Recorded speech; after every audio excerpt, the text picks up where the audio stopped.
नमस्कार, न्यूज 18 में आपका स्वागत है। मैं हूं आपके साथ में नुपुर जारोली जैन। चलिए कोरोना 100 की शुरुआत करते हैं। देश भर में तेजी से पैर पसार रहा कोरोना वायरस। अब तक 4,421 लोग संक्रमित, 114 लोगों की मौत। इलाज के बाद में 325 लोग हुए डिस्चार्ज।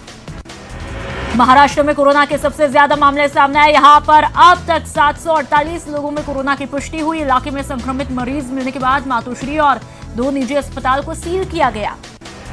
कोरोना और लॉकडाउन को लेकर दिल्ली में केंद्रीय मंत्रियों की बैठक हुई। रक्षा मंत्री राजनाथ सिंह के घर पर हुई इस बैठक में कोरोना वायरस संक्रमण के हालात की समीक्षा हुई।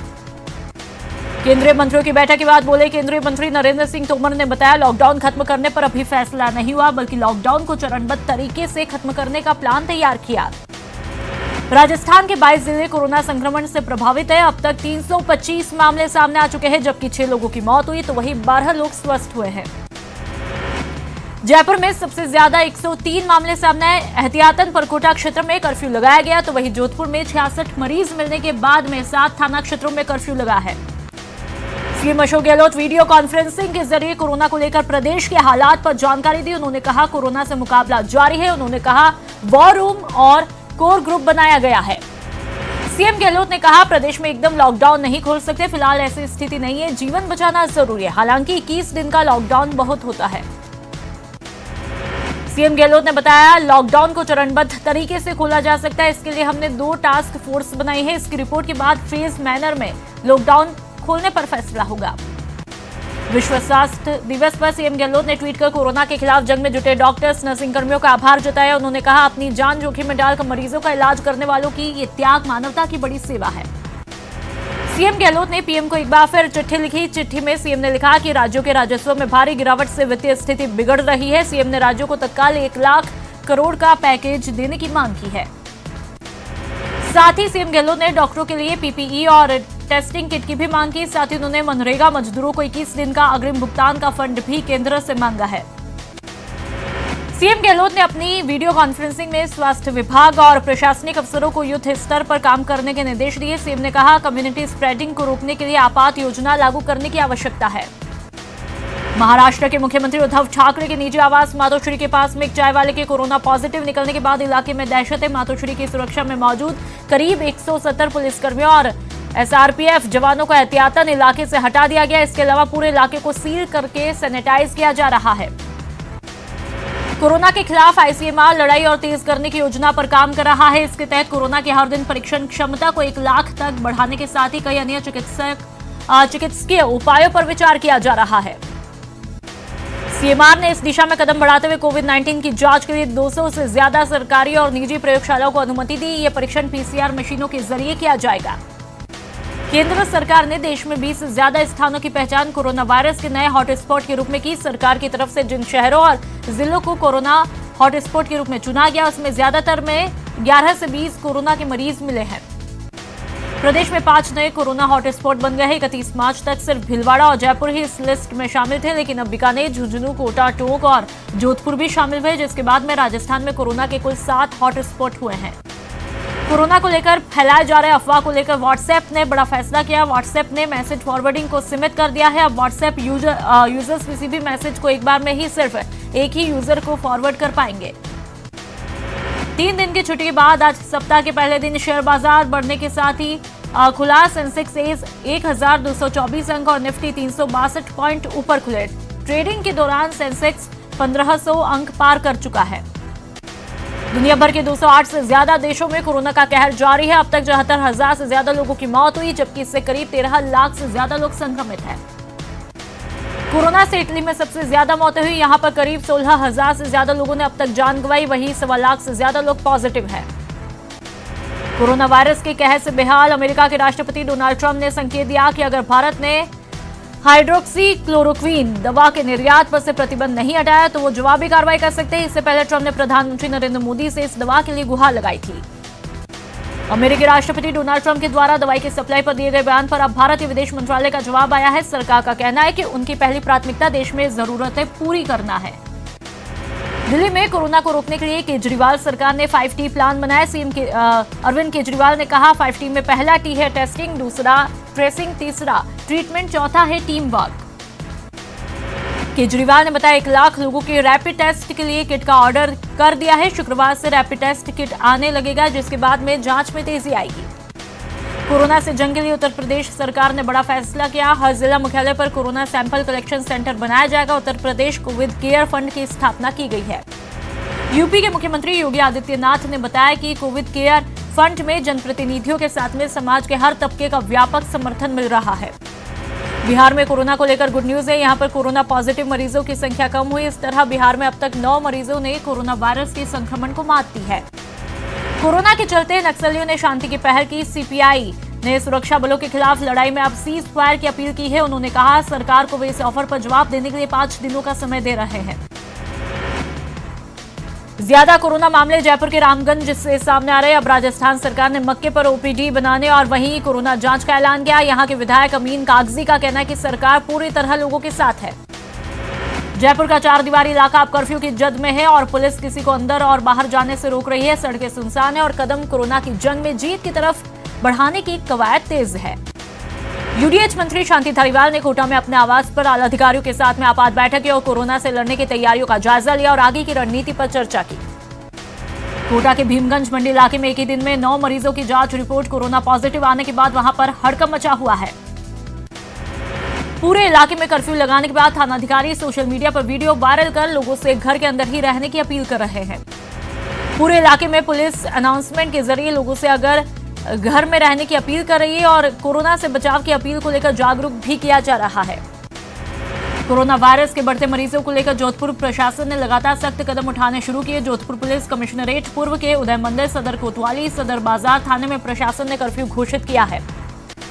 डीसीपी धर्मेंद्र सिंह यादव ने बताया नागौर गेट थाने में 3 दिन पहले कर्फ्यू घोषित किया गया। पुलिस कमिश्नरेट पश्चिम के 3 थानों में अभी भी बीते दिनों से कर्फ्यू लगातार जारी है। कोरोना वायरस के चलते पुलिस ने अलग अलग इलाकों को हाई रिस्क जोन घोषित किया है। युवक के परिजनों ने सोशल मीडिया पर एक वीडियो अपलोड कर लोगों से सरकार की तरफ से जारी हिदायतों को पालन करने की अपील की। शास्त्री नगर निवासी युवक तुर्की से लौटा था, जिसके बाद में जांच में वो कोरोना पॉजिटिव मिला था, लेकिन अब वह ठीक है। जोधपुर का पहला कोरोना पॉजिटिव मरीज के पूरी तरह ठीक होकर घर लौटने के बाद लोगों ने थाली और ताली बजाकर स्वागत किया। गत 22 मार्च को कोरोना वायरस से पीड़ित पहला मरीज मिला था, अब वह अपने घर पर पहुंच चुका है। चूरू में जमात से जुड़े 10 लोग कोरोना पॉजिटिव पाए गए। तबलीगी जमात से जुड़े एक और शख्स की रिपोर्ट पॉजिटिव पाई। कर्फ्यू ग्रस्त इलाके से 86 लोगों के सैंपल भेजे गए थे। बताया जा रहा है कि सरदार शहर का एक जमाती पॉजिटिव पाया गया और बाकी 85 की रिपोर्ट नेगेटिव है। जिला कलेक्टर के मुताबिक अकेले सरदार शहर में 8 में से 7 और चूरू में 9 में से 3 पॉजिटिव पाए गए। जिला मुख्यालय और सरदार शहर में चिकित्सा विभाग की टीमों ने 27,497 घरों में 1,72,771 लोगों का घर घर सर्वे किया। पूर्व होम क्वारंटीन किए गए लोगों को कर्फ्यू का उल्लंघन नहीं करने की हिदायत भी दी गई। एसपी जय यादव ने बताया लॉकडाउन के बाद भी बेवजह घर से वाहनों पर निकलने वालों को लेकर पुलिस ने नया फंडा इजाद किया है। पुलिस बेवजह घूमने वालों की 600 से ज्यादा बाइक और अन्य वाहनों को जब्त कर चुकी है। भरतपुर में पुलिस और प्रशासन पूरी तरह से मुस्तैदी से जुटा है, लेकिन अभी भी लोग लॉकडाउन का पूरी तरह से पालन नहीं कर पा रहे। खासतौर से कार्यालय में काम करने वाले सरकारी कर्मचारी लॉकडाउन की जमकर धज्जियां उड़ा रहे हैं। जब एसडीएम संजय गोयल ने बिजली घर चौराहे पर आने जाने वाले वाहनों को रोककर उनसे जाने का कारण पूछा, तो कई वाहनों पर आ रहे महिला और पुरुषों ने ऑफिस जाने का बहाना बनाया। कोटा में कोरोना पॉजिटिव मिलने के बाद 12 जिला भी अलर्ट मोड पर आ चुका है। जिले की सीमा को पूर्ण रूप से सील किया गया। यहां पर बाहर से आने वाले किसी भी शख्स को जिले की सीमा में प्रवेश नहीं करने दिया जा रहा है। 12 कलेक्टर ने अधिकारियों और कार्मिकों को कोटा के लिए मूवमेंट नहीं करने की हिदायत दी। साथ ही जिले में कृषि उपज मंडियों को खोलने का कार्यक्रम भी निरस्त किया गया। वहीं पुलिस और प्रशासन भी पूरी तरह से मुस्तैद है। श्रीगंगानगर में लॉकडाउन के दौरान ड्रोन कैमरे के जरिए नजर रखी जा रही है। श्रीगंगानगर पुलिस अधीक्षक हेमंत शर्मा के मुताबिक लॉकडाउन को प्रभावी और सफल बनाने के उद्देश्य से समूचे जिले में ड्रोन कैमरों की मदद ली जा रही है। पुलिस ने ड्रोन कैमरों की मदद से लॉकडाउन के दौरान धारा 144 के उल्लंघन करने वालों के खिलाफ सख्ती दिखाते हुए धारा 188 में मामला दर्ज करने शुरू किए। श्रीगंगानगर पुलिस 5 ड्रोन कैमरों की मदद से जिले भर में लॉकडाउन के दौरान पेट्रोलिंग कर रही है।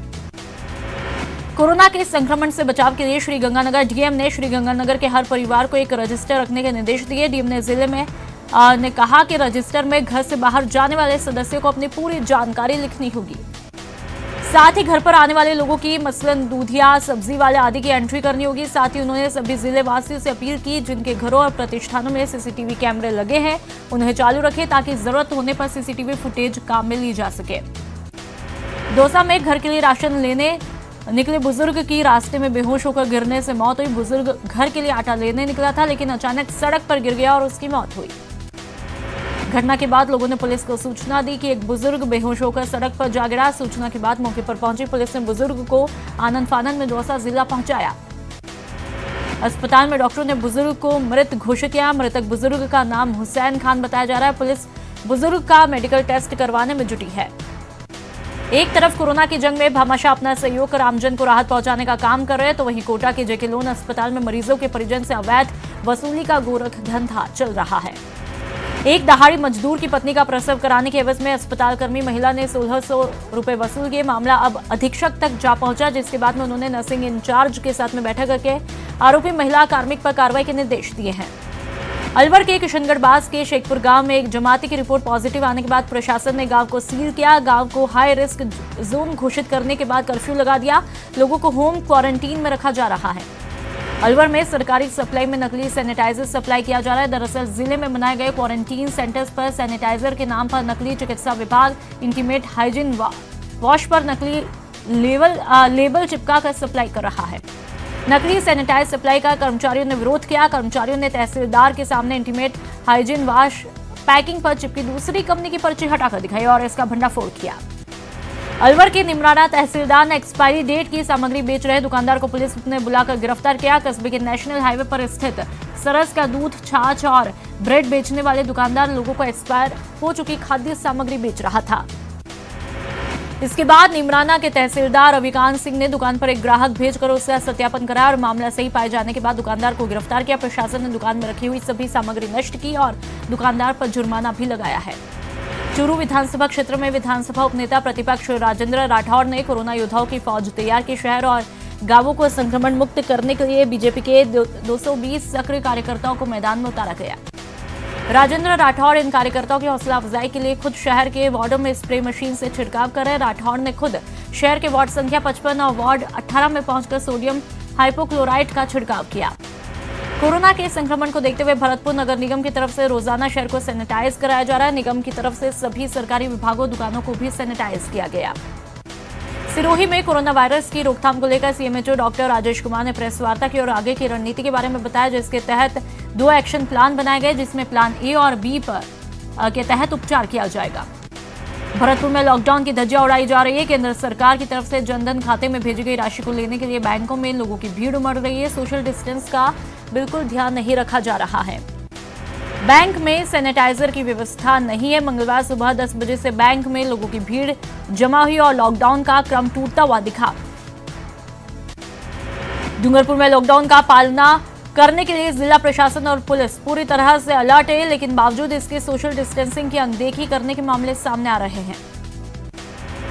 ताजा मामला राजस्थान बड़ौदा ग्रामीण बैंक के बाहर का है जहां पर बैंक प्रशासन ने सोशल डिस्टेंसिंग पर ध्यान नहीं दिया और बैंक के बाहर लोगों की लंबी कतारें लग गई जिसकी सूचना पुलिस को लगी और पुलिस मौके पर पहुंचकर पुलिस ने सोशल डिस्टेंसिंग के लिए लोगों को पाबंद किया। कोटा में 10 लोग कोरोना वायरस की चपेट में आकर संक्रमित हुए हैं लेकिन अब इस महामारी की चपेट में वन्य जीव भी आने लगे। अमेरिका में न्यूयॉर्क शहर के ब्रोकस चिड़ियाघर में बाघिन कोरोना संक्रमित मिली थी। National tiger reserve conservation authority और central zoo authority of India ने देश भर के टाइगर रिजर्व और चिड़ियाघर प्रशासन को गाइडलाइन जारी की और वन्य जीवों की सुरक्षा करने की बात कही है। हाड़ौती के तमाम जंगल सेंचुरी, मुकुंदरा टाइगर रिजर्व और कोटा चिड़ियाघर प्रशासन ने सीसीएफ के दिए गए निर्देश के तहत वन्य जीवों की सुरक्षा की पालना शुरू की। एनडब्ल्यूआर के फैसले को लागू करते हुए राज्य में 266 कोरोना आइसोलेशन कोच तैयार किए जा रहे हैं। रेलवे पर पूरे देश में कोरोना के उपचार के लिए 2500 आइसोलेशन कोच तैयार कर रहा है। इन कोचों में 40,000 मरीजों को भर्ती किया जा सकेगा। इसमें से उत्तर पश्चिम रेलवे में 266 कोच तैयार किए जा रहे हैं जिसके तहत जयपुर मंडल में 12 कोच तैयार किए गए हैं। जोधपुर में 1 आइसोलेशन कोच तैयार किया गया। बता दें कि राज्य भर में 3,724 मरीजों को रेल कोच में भर्ती किया जा सकेगा। अजमेर के मदार में 40, उदयपुर में 37 कोच, जयपुर में 48, जोधपुर में सबसे ज्यादा 83, बीकानेर में 33 और लालगढ़ में 17 कोच तैयार किए जाने हैं। रेलवे अब तक अपना अभूतपूर्व योगदान दे रहा है, न केवल कोच बनाकर बल्कि देश के हर हिस्से में इस लॉकडाउन के चलते रसद सामग्री भी पहुंचा रहा है। भीलवाड़ा में महाकर्फ्यू के 5वें दिन कोरोना योद्धा घर घर दूध और दवा की सप्लाई में जुटे रहे। शहर के शास्त्री नगर में सफाई कर्मियों और फ्लैग मार्च करते पुलिस वालों पर लोगों ने फूल बरसाए। श्री गंगानगर में कोरोना वायरस से बचाव के लिए तमाम कर्मवीर मैदान में डटे हैं। इसी कड़ी में दमकल कर्मी भी लगातार शहर को सैनिटाइज करने में जुटे हैं और संकट के सूरमा बने हैं। कोरोना काल में जरूरतमंदों को राशन की कमी ना हो, इसका पूरा ध्यान भी रखा जा रहा है। सीएम अशोक गहलोत के निर्देश पर प्रदेश में कोरोना संकट के चलते कोई भूखा नहीं रहे, इसके लिए अजमेर प्रशासन युद्ध स्तर पर मेहनत कर रहा है। अजमेर में 23,000 से ज्यादा चिन्हित जरूरतमंदों तक राशन पहुंचाने का काम दर्जनों अफसरों की निगरानी में हो रहा है। चूरू में लॉकडाउन के दौरान ग्राम पंचायत चाड़वास में जरूरतमंद परिवारों की मदद के लिए भामाशाह आगे आए हैं। देश विदेश में रहने वाले जैन समाज के दर्जनों भामाशाह कोरोना कर्मवीर के रूप में सामने आकर असहाय दिहाड़ी मजदूरों की मदद कर रहे हैं। श्री जैन श्वेतांबर तेरापन सभा की तरफ से जरूरतमंदों के बीच राशन सामग्री का वितरण किया जा रहा है और इसके लिए समाज सेवियों की टीम दिन रात लगी है। भीलवाड़ा में कर्फ्यू के दौरान जरूरतमंदों तक भोजन पहुंचाने के लिए अग्रवाल समाज संपत्ति ट्रस्ट जुटा है। ट्रस्ट की तरफ से प्रतिदिन 7,000 से अधिक भोजन के पैकेट विभिन्न बस्तियों में वितरित किए जा रहे हैं। कर्फ्यू की शुरुआत में 1,000 पैकेट से शुरू हुई, ये संख्या आज 7,000 तक पहुंची, जिनमें से आधा ये अपने स्तर पर और आधा पुलिस और प्रशासनिक स्तर पर जरूरतमंद लोगों को बंटवाते हैं। कोरोना काल में स्वास्थ्य सेवाओं से जुड़े लोग कोरोना योद्धा हैं। संकट की घड़ी में इन कोरोना वॉरियर्स में एक योद्धा ऐसा भी है जिसे इस दुनिया से रुखसत होती हुई अपनी मां के अंतिम दर्शन भी नसीब नहीं हो पाए। राज्य के सबसे बड़े सवाई मानसिंह अस्पताल के आइसोलेशन वार्ड में आईसीयू पर मोर्चा संभाले नर्सिंग सुपरिटेंडेंट राम मूर्ति की मां का निधन 30 मार्च को हुआ। राम मूर्ति अपनी मां के पास इसलिए नहीं जा पाए क्योंकि इस समय वो दिन रात कोरोना पॉजिटिव मरीजों की सेवा में जुटे हैं। राम मूर्ति टोडा भीम के रानोली गांव के रहने वाले हैं। कोरोना की इस लड़ाई में हेल्पिंग हैंड्स ग्रुप एक योद्धा बनकर खड़ा है। हेल्पिंग हैंड्स ग्रुप की सोच है कि शहर में कोई भी व्यक्ति भूखा नहीं रहे।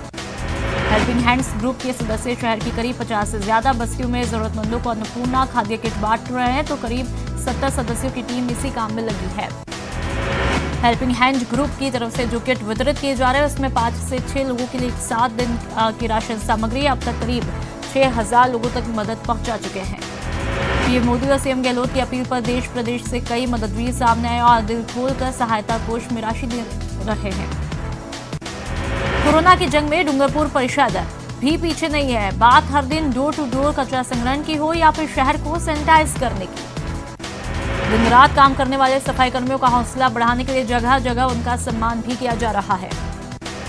डूंगरपुर शहर के आदर्श नगर में लोगों ने सफाई कर्मियों और कचरा उठाने वालों का फूलों की बौछार करके स्वागत किया, वहीं उनको नगद सम्मान भी दिया गया।